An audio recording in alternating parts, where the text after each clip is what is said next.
So அப்போ தான் ஒரு கட்டத்தில் ஏரிஸ் பார்த்தீங்கன்னா கிரேட்டோஸ் ஒரு வில்லேஜை துவம்சம் பண்ண சொல்கிறாரு. ஸோ கிரேட்டோஸும் ஏரிஸ் சொல்லிட்டான் நான் அந்த துவம்சம் பண்ணியே திருவன்னு.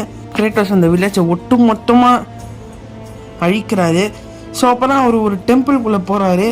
ஒரு டெம்பிளில் ஒரு இடத்துக்குள்ளே.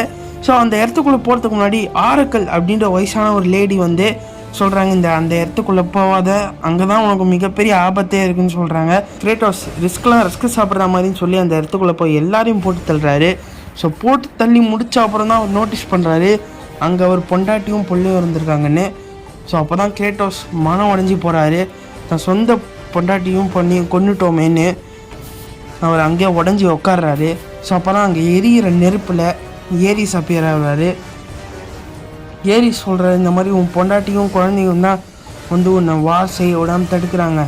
அவங்களோட தான் உனக்கு எமோஷ்னல் கனெக்ட் இருக்குது. அவங்க செத்தால் மட்டும்தான் நீ வந்து ஒரு மைண்ட்லெஸ் பீஸ்டாக மாறுவ. நான் தான் அவங்களை இங்கே வர வச்சேன் கிரேட்டோஸ் அப்படின்னு சொல்கிறாரு.